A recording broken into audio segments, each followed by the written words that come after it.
नमस्कार, प्रणाम, स्वागत है आपका अपना यूट्यूब चैनल विकास एच बिहार में। तो दोस्तों, चलिए बिना देर किए आज स्टार्ट करेंगे बिहार पुलिस प्रैक्टिस सेट जो ज्ञान बिंदु का है। दोस्तों, ये बहुत ही अच्छा प्रैक्टिस सेट है, वीडियो में बने रहिएगा। तो चलिए स्टार्ट करते हैं। टेस्ट नंबर कितना करेंगे दोस्तों? आज टेस्ट नंबर 7 करेंगे। चलिए स्टार्ट करते हैं क्वेश्चन नंबर 1 से कि वाक्य के घटक या अंग होते हैं।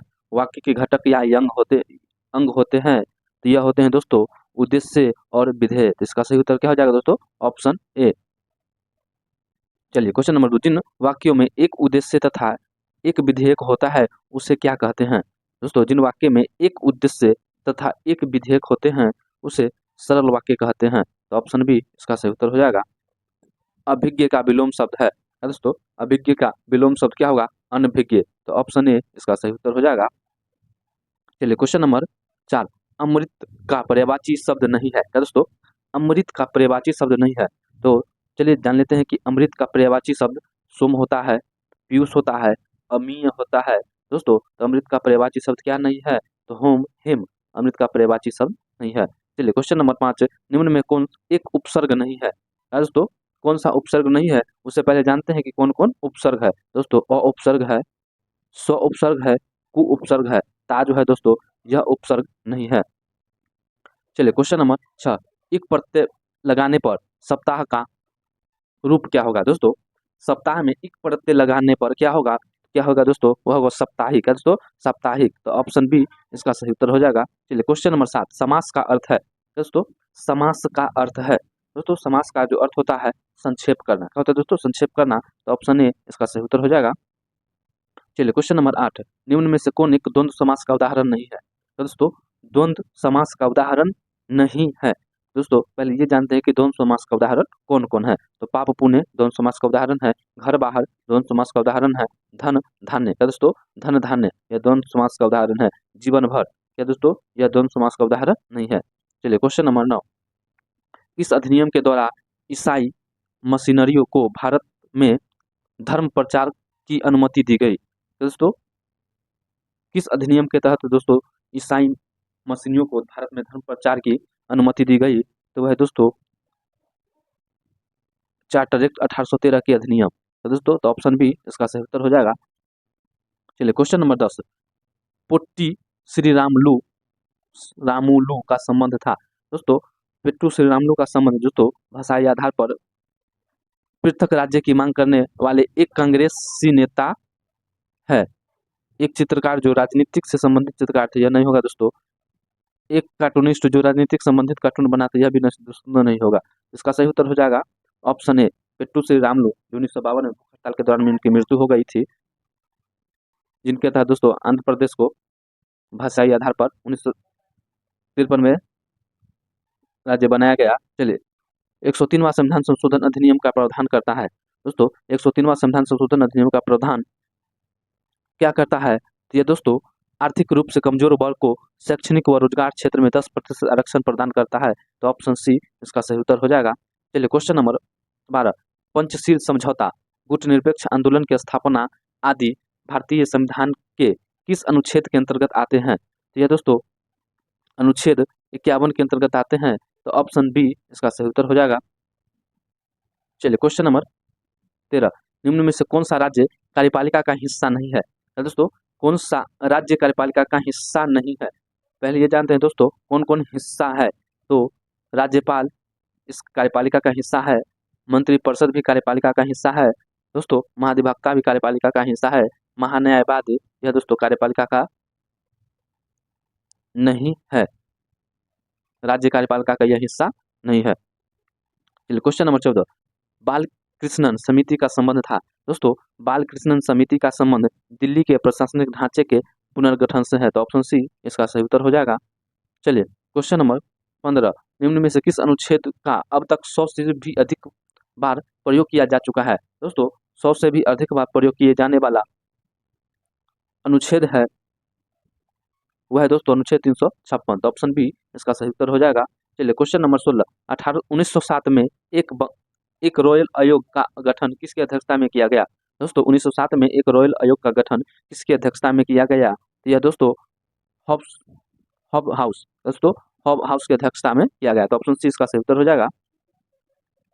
चलिए क्वेश्चन नंबर 17, राष्ट्रीय गौरव का अनादर करने के लिए किसके लिए सजा प्राप्त व्यक्तियों के कितने वर्षों तक लोकसभा और राज्यसभा विधानसभा का चुनाव लड़ने के लिए अयोग्य होगा? तो यह दोस्तों 6 वर्ष के लिए अयोग्य माना जाएगा। चलिए क्वेश्चन नंबर 18, निम्न में से दिए गए विकल्पों में वरीयता अनुक्रम में सबसे ऊपर होंगे। दोस्तों सबसे ऊपर तो राष्ट्रपति होते हैं, लेकिन ऑप्शन के हिसाब से यहाँ पर सही उत्तर हो जाएगा दोस्तों भारत रत्न से सम्मानित व्यक्ति। तो ऑप्शन डी इसका सही उत्तर हो जाएगा। चलिए क्वेश्चन नंबर 19, क्वेश्चन नंबर 19 इसका सही उत्तर हो जाएगा दोस्तों ऑप्शन डी। चलिए क्वेश्चन नंबर 20 इसका सही उत्तर हो जाएगा दोस्तों ऑप्शन बी। रीजनिंग का क्वेश्चन दोस्तों आप लोग जरूर हल कर लीजिएगा, अच्छा लगे तो लाइक कमेंट और शेयर जरूर कर दीजिएगा। चलिए क्वेश्चन नंबर 21 इसका सही उत्तर हो जाएगा दोस्तों ऑप्शन डी। चलिए क्वेश्चन नंबर 22 दोस्तों क्वेश्चन नंबर 22 इसका सही उत्तर हो जाएगा दोस्तों ऑप्शन डी। जी जहाज का संबंध कप्तान से है उसी प्रकार अखबार का संबंध संपादक से है। तो ऑप्शन डी इसका सही उत्तर हो जाएगा। चलिए क्वेश्चन नंबर 23 दोस्तों क्वेश्चन नंबर 23 दोस्तों क्वेश्चन नंबर 23 का इसका सही उत्तर हो जाएगा ऑप्शन डी। चलिए क्वेश्चन नंबर 24 का दोस्तों क्वेश्चन नंबर 24 का सही उत्तर हो जाएगा दोस्तों ऑप्शन बी। क्वेश्चन नंबर 25 का दोस्तों क्वेश्चन नंबर 25 इसका सही उत्तर हो जाएगा दोस्तों ऑप्शन डी। क्वेश्चन नंबर 26 का सही उत्तर हो जाएगा दोस्तों ऑप्शन डी। क्वेश्चन नंबर 27 दोस्तों question number 27 option A. Question number 28 इसका सही उत्तर हो जाएगा दोस्तों ऑप्शन बी। ये दोस्तों बहुत ही एग्जाम उपयोगी प्रेडिक्टिव सेट है, स्कोर जरूर बताइएगा, समझे ना, अपना अपना स्कोर जरूर बताइएगा। इसका दोस्तों ज्ञान बिंदु जो परीक्षा इस सेट का हुआ है ऑफलाइन, इसमें दोस्तों हाईएस्ट स्कोर 72 है। दोस्तों हाईएस्ट स्कोर 72 है, तो अपना स्कोर बताइएगा जो कितना आया है। जो टॉपर का स्कोर है उसका दोस्तों कितना आया है 72। तो चलिए क्वेश्चन नंबर 29 इसका सही उत्तर हो जाएगा दोस्तों ऑप्शन सी। चलिए क्वेश्चन नंबर 30 का दोस्तों क्वेश्चन नंबर 30 इसका सही उत्तर हो जाएगा ऑप्शन सी। क्वेश्चन नंबर 31 इसका सही उत्तर हो जाएगा दोस्तों ऑप्शन बी। चलिए क्वेश्चन नंबर 32 का दोस्तों क्वेश्चन नंबर 32 निम्न में से कौन सी अस्थायी बंदोबस्त की विशेषता नहीं है? दोस्तों क्वेश्चन ध्यान से पढ़िएगा कि कौन अस्थायी बंदोबस्त की विशेषता नहीं है। दोस्तों देखते हैं जो अस्थायी बंदोबस्त की विशेषता क्या है। अस्थायी बंदोबस्त ने भू स्वामित्व का अधिकार जमींदारों को निहित किया, यह दोस्तों सही है। अस्थायी बंदोबस्त ने कृषकों के प्रथागत दखल अधिकारों को ध्यान में बनाए रखा, ये दोस्तों गलत है। इसका सही उत्तर हो जाएगा दोस्तों ऑप्शन बी। चलिए क्वेश्चन नंबर 33 1857 के निम्नलिखित क्रांतियों में से किसका वास्तविक नाम रामचंद्र पांडुरंग था? दोस्तों 1857 के क्रांति में जो रामचंद्र पांडुरंग था जिसका वास्तविक नाम दोस्तों तात्या टोपे है। तो ऑप्शन बी इसका सही उत्तर हो जाएगा। चलिए क्वेश्चन नंबर 33 क्वेश्चन नंबर 34 का दोस्तों क्वेश्चन नंबर 34 1857 के विद्रोह के समय बैरकपुर में ब्रिटिश कमांडिंग ऑफिसर था। दोस्तों बैरकपुर में ब्रिटिश कमांडिंग ऑफिसर तो दोस्तों हैर से। तो ऑप्शन सी इसका सही उत्तर हो जाएगा। चलिए दोस्तों क्वेश्चन नंबर 35 इनमें से किस प्रसिद्ध समाज सुधारक ने ज्ञान योग कर्म योग और राजयोग नामक पुस्तक लिखी है? दोस्तों ज्ञान योग कर्म योग और राजयोग नामक पुस्तक के लेखक है दोस्तों स्वामी विवेकानंद। तो ऑप्शन ए इसका सही उत्तर हो जाएगा। चलिए क्वेश्चन नंबर 36 सिकंदर ने विजय प्राप्त करने के उपलक्ष्य में किस नगर की स्थापना की? दोस्तों सिकंदर ने बहुत से शहर की स्थापना की, लेकिन विजय प्राप्त के उपलक्ष्य में निकैया की स्थापना की। तो ऑप्शन डी इसका सही उत्तर हो जाएगा। चलिए क्वेश्चन नंबर 37 निम्न में से किसने अपने ग्रंथ माध्यमिक सूत्र में सापेक्षता का सिद्धांत का प्रतिपादन किया? दोस्तों माध्यमिक सूत्र में सापेक्षा का सिद्धांत का प्रतिपादन करने वाले है दोस्तों नागार्जुन। तो ऑप्शन बी इसका सही उत्तर हो जाएगा। चलिए क्वेश्चन नंबर 38 सन 1442 से 43 में अब्दुल रजाक ने किस राजवंश के शासक शाहरुख के राजदूत के रूप में विजयनगर साम्राज्य का दौरा किया था? तो है तो दोस्तों तैमूर राजवंश। दोस्तों तैमूर राजवंश। तो ऑप्शन डी इसका सही उत्तर हो जाएगा। चलिए क्वेश्चन नंबर 29 निजाम उल मुल्क ने किस युद्ध में मुगल सूबेदार मुबारिज खां की शिकस्त दी? दोस्तों यह शिकस्त दिए थे दोस्तों शंकुर खेड़ा युद्ध में। तो ऑप्शन ए इसका सही उत्तर हो जाएगा। दोस्तों आप लोग कमेंट करके बताइए कि शंकुर खेड़ा युद्ध कब हुआ था। आपका कमेंट का इंतजार रहेगा दोस्तों, जरूर बताइएगा। चलिए बिहार में नुहानी शासक शुरू किया गया था। शुरू किया था? बिहार में जो नुहानी शासक था यह दरिया खां नुहानी के द्वारा शुरू किया गया था। तो ऑप्शन ए इसका सही उत्तर हो जाएगा। चलिए क्वेश्चन नंबर 41, दरभंगा में नमक कानून भंग करने के लिए सत्याग्रह का नेतृत्व किसने किया था? दोस्तों नमक कानून को भंग करने के लिए सत्याग्रह का नेतृत्व किए थे दोस्तों नारायण सिंह। तो ऑप्शन बी इसका सही उत्तर हो जाएगा। चलिए क्वेश्चन नंबर 42, इनमें से किस रसायन का प्रयोग अमेरिका द्वारा वियतनाम के जंगलों व एवं झाड़ियों को खत्म करने के लिए किया गया था? यह किया गया था दोस्तों एजेंट ऑरेंज। तो ऑप्शन बी इसका सही उत्तर हो जाएगा। चलिए क्वेश्चन नंबर 43, कंबोडिया का गृह युद्ध समाप्त हुआ था? दोस्तों कंबोडिया का गृह युद्ध जो दोस्तों 1975 में समाप्त हुआ था। तो ऑप्शन डी इसका सही उत्तर हो जाएगा। चलिए क्वेश्चन नंबर 44, मैथ का क्वेश्चन दोस्तों आप लोग हल कर लीजिएगा। इसका सही उत्तर हो जाएगा ऑप्शन सी। चलिए क्वेश्चन नंबर 45 का सही उत्तर हो जाएगा दोस्तों ऑप्शन डी। चलिए क्वेश्चन नंबर 46 इसका सही उत्तर हो जाएगा दोस्तों ऑप्शन बी। क्वेश्चन नंबर 47 इसका सही उत्तर हो जाएगा दोस्तों ऑप्शन ए। चलिए क्वेश्चन नंबर 48 का सही उत्तर हो जाएगा दोस्तों ऑप्शन डी। चलिए क्वेश्चन नंबर 49 इसका सही उत्तर हो जाएगा दोस्तों ऑप्शन डी। चलिए क्वेश्चन नंबर 50 इसका सही उत्तर हो जाएगा दोस्तों ऑप्शन ए। क्वेश्चन नंबर 51 इसका सही उत्तर हो जाएगा दोस्तों ऑप्शन डी। चलिए क्वेश्चन नंबर 52 इसका सही उत्तर हो जाएगा दोस्तों ऑप्शन ए। चलिए क्वेश्चन नंबर 53 इसका सही उत्तर हो जाएगा दोस्तों ऑप्शन बी। क्वेश्चन नंबर 54 दोस्तों क्वेश्चन नंबर 54, सूची का मिलान करना है दोस्तों, सूची का मिलान करना है। डेक्कन ट्रेप दोस्तों यह हुआ था क्रिटेशियस आदि नूतन में। दोस्तों क्रिटेशियस आदि नूतन पश्चिमी घाट दोस्तों, पश्चिमी घाट उत्तर नूतन में। अरावली दोस्तों, अरावली प्रीकैम्बियन में एवं नर्मदा ताप्ती जलोढ़ निक्षेप अत्यंत नूतन में। इसका सही उत्तर हो जाएगा दोस्तों CABT। तो ऑप्शन बी इसका सही उत्तर हो जाएगा। चलिए क्वेश्चन नंबर 55 दोस्तों, क्वेश्चन नंबर 55, निम्नलिखित नेशनल पार्कों में से किस एक की जलवायु उष्णकटिबंधीय से उपोष्ण शीतोष्ण और आर्कटिक तक परिवर्तित तो होती है? दोस्तों तो इसका सही उत्तर हो जाएगा नामदफा नेशनल पार्क। ये दोस्तों नामदफा नेशनल पार्क अरुणाचल प्रदेश में स्थित है। चलिए क्वेश्चन नंबर 56, मृदा के पोषण तत्व पोटेशियम के का कार्य है? दोस्तों मृदा के पोषण तत्व पोटेशियम के का कार्य क्या है? रोग प्रतिरोधक क्षमता बढ़ाना और पानी का उचित अवशोषण करना। तो ऑप्शन सी इसका सही उत्तर हो जाएगा। चलिए क्वेश्चन नंबर 57, फर्टिगेशन विधि से सिंचाई की आधुनिक खोज किस देश में हुई? दोस्तों फर्टिगेशन विधि से सिंचाई की आधुनिक खोज यह दोस्तों इजराइल में हुई। तो ऑप्शन डी इसका सही उत्तर हो जाएगा। चलिए क्वेश्चन नंबर 58, भूतल पर बिंदु जो उद्गम केंद्र के समीप होता है वह कहलाता है? दोस्तों भूतल पर बिंदु जो उद्गम केंद्र के समीप होता है तो वह दोस्तों क्या कहलाता है? तो अधिकेंद्र कहलाता है। तो ऑप्शन सी इसका सही उत्तर हो जाएगा। चलिए क्वेश्चन नंबर 59, भूतापीय ऊर्जा का शीर्ष उत्पादक देश है? दोस्तों भूतापीय ऊर्जा का शीर्ष उत्पादक देश USA है। तो ऑप्शन ए इसका सही उत्तर हो जाएगा।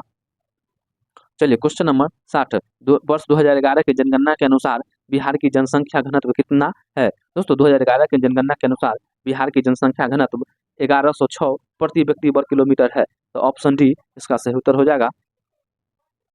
चलिए दोस्तों क्वेश्चन नंबर 67 दोस्तों, क्वेश्चन नंबर 61 सॉरी दोस्तों, क्वेश्चन नंबर 61, समस्त बिहार में आर्द्रता न्यूनतम किस माह में रहता है? दोस्तों समस्त बिहार में जो आर्द्रता न्यूनतम है यह अप्रैल माह में रहता है। तो ऑप्शन ए इसका सही उत्तर हो जाएगा। क्वेश्चन नंबर 62, राजगीर के ब्रह्मकुंड का औसत तापमान कितना रहता है? दोस्तों राजगीर के ब्रह्मकुंड का औसत तापमान 87 डिग्री रहता है, 87 डिग्री सेल्सियस रहता है। चलिए क्वेश्चन नंबर 63, दोस्तों क्वेश्चन नंबर 63, निम्नलिखित में से किस समिति का संबंध चुनाव सुधार से है? दोस्तों चुनाव सुधार से दिनेश स्वामी समिति का संबंध है। तो ऑप्शन डी इसका सही उत्तर हो जाएगा। चलिए इंद्रधनुष योजना का संबंध है?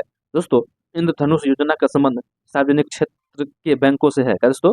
सार्वजनिक क्षेत्र के बैंकों से। तो ऑप्शन ए इसका सही उत्तर हो जाएगा। चलिए बंद अर्थव्यवस्था वह अर्थव्यवस्था है दोस्तों, एक तरह होता है दोस्तों बंद अर्थव्यवस्था, दूसरा होता है खुली अर्थव्यवस्था। तो बंद अर्थव्यवस्था में न तो आयात होता है न तो निर्यात होता है। खुली अर्थव्यवस्था में दोस्तों आयात निर्यात दोनों होता है। तो बंद अर्थव्यवस्था क्या होता है दोस्तों? न तो आयात होता है न ही निर्यात और न ही आयात होता है। तो ऑप्शन डी इसका सही उत्तर हो जाएगा। चलिए क्वेश्चन नंबर 66, निम्नलिखित में से किस प्रधानमंत्री द्वारा उदारीकरण निजीकरण भूमंडलीकरण की नई आर्थिक नीति अपनाई गई? दोस्तों नई आर्थिक नीति यानी कि LPG नीति कब अपनाई गई? दोस्तों 1991 में अपनाई गई, PV नरसिम्हा राव के द्वारा अपनाई गई। चलिए क्वेश्चन नंबर 67, प्रथम पंचवर्ष योजना का प्राथमिकता क्या थी? दोस्तों प्रथम पंचवर्ष योजना की प्राथमिकता कृषि का विकास था, तो ऑप्शन सी इसका सही उत्तर हो जाएगा। गांधीवादी योजना, क्या दोस्तों गांधीवादी योजना का विचार किसने प्रस्तुत किया? दोस्तों गांधीवादी योजना का विचार प्रस्तुत करता थे श्रीनारायण अग्रवाल, श्रीमन-नारायण अग्रवाल, तो ऑप्शन ए इसका सही उत्तर हो जाएगा। चलिए क्वेश्चन नंबर 69, भारत में नियोजित विकास की रूपरेखा का प्रस्तुतिकरण जयप्रकाश नारायण के द्वारा कब किया गया? दोस्तों भारत में नियोजित विकास की रूपरेखा का प्रस्तुतिकरण जयप्रकाश नारायण का कब किया गया? तो दोस्तों यह 1950 ईस्वी में किया गया। चलिए क्वेश्चन नंबर 70, नीति आयोग के विषय में निम्नलिखित में से कौन सा कथन सही नहीं है? दोस्तों नीति आयोग के विषय में कौन सा कथन सही नहीं है? चलिए पढ़ते हैं। इसका गठन योजना आयोग के स्थान पर किया गया, यह बिल्कुल सही है दोस्तों। इसका पदेन अध्यक्ष प्रधानमंत्री होता है, यह भी सही है। इसका गठन जनवरी 2016 में किया गया, यह दोस्तों बिल्कुल गलत है। यह सरकारी संघवाद का सिद्धांत पर आधारित है, यह भी दोस्तों सही है। दोस्तों नीति आयोग का गठन 1 जनवरी 2015 को किया गया, दोस्तों 1 जनवरी 2015 को किया गया। तो क्वेश्चन के सही हिसाब से ऑप्शन सी इसका सही उत्तर हो जाएगा। चलिए क्वेश्चन नंबर 71, समस्थानिक के संदर्भ में निम्नलिखित में कौन सा कथन सत्य नहीं है? दोस्तों समस्थानिक के संदर्भ में कौन सा कथन सत्य नहीं है? चलिए देखते हैं। किसी तत्व के सभी समस्थानिक आवर्त सारणी में एक ही स्थान ग्रहण करते हैं, यह सही है दोस्तों। किसी भी तत्व के सभी समस्थानिक के भौतिक गुण प्रायः समान होते हैं, दोस्तों भौतिक गुण प्रायः समान नहीं होते हैं, तो इसका सही उत्तर हो जाएगा दोस्तों ऑप्शन बी। चलिए क्वेश्चन नंबर 72, दोस्तों क्वेश्चन नंबर 72, वैद्युत संयोजक औद्योगिक वैद्युत संयोजक यौगिक या आयनिक यौगिकों के द्रव्यमानांक और क्वथनांक उच्च होते हैं क्योंकि? दोस्तों आयनिक यौगिक के द्रव्यमानांक और क्वथनांक उच्च होते हैं क्योंकि मजबूत अंतरान्विक आकर्षक बल होता है, तो ऑप्शन ए इसका सही उत्तर हो जाएगा।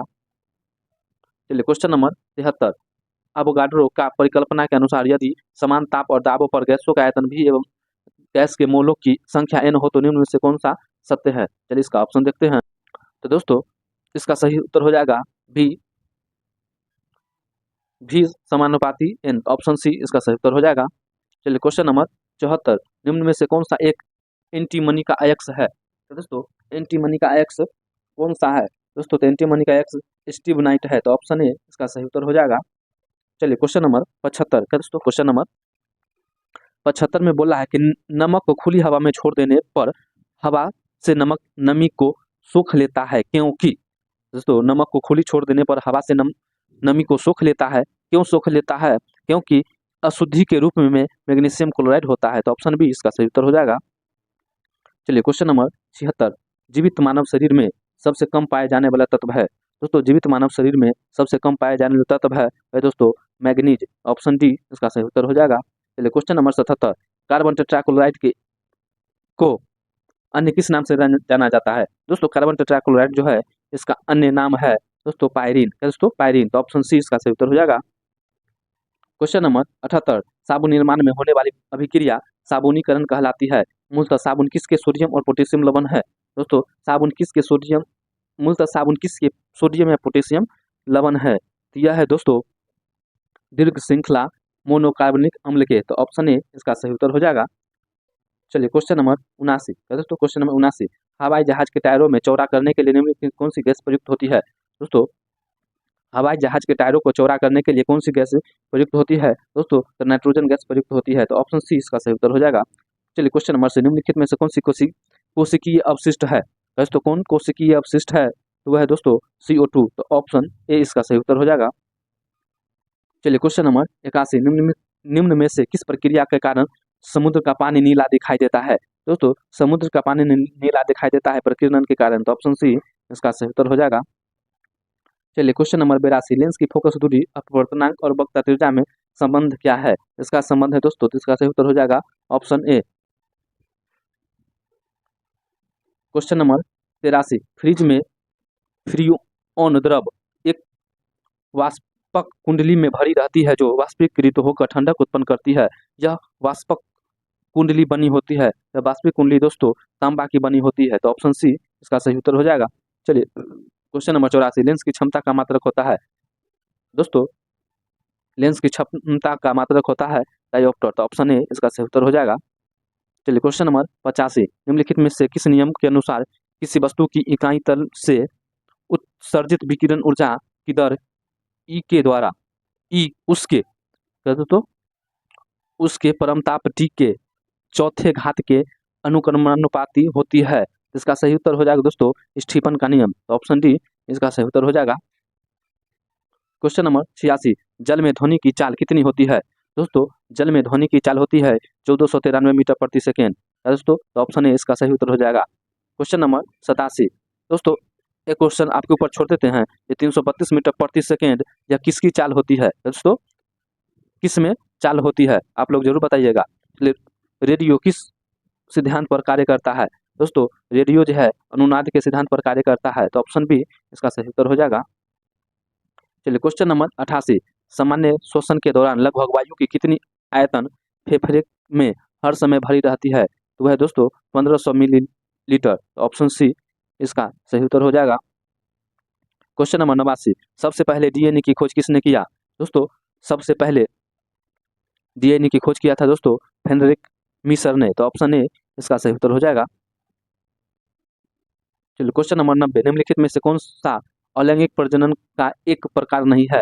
दोस्तों अलैंगिक प्रजनन का एक प्रकार कौन सा नहीं है? तो है दोस्तों परनिषेचन। तो ऑप्शन ए इसका सही उत्तर हो जाएगा। क्वेश्चन नंबर 91, पेयजल में क्लोरोफॉर्म की उपस्थिति किसका लक्षण है? दोस्तों पेयजल में कोलीफॉर्म सॉरी दोस्तों कोलीफॉर्म की उपस्थिति जो है यह दोस्तों मानव अपशिष्ट से मानव अपशिष्ट से संदूषण से उपस्थित है, लक्षण उपस्थित है।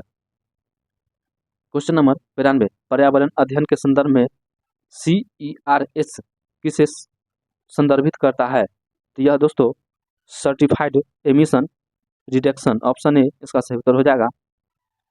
चलिए क्वेश्चन नंबर 93, मकड़ियों में कितनी जोड़ी आंखें होती है? दोस्तों मकड़ियों में कितनी जोड़ी आंखें होती है? तो दोस्तों मकड़ियों में 4 जोड़ी आंखें होती है। क्वेश्चन नंबर 54, वह आयन जो रुधिर प्लाज्मा में उपस्थित नहीं होता है?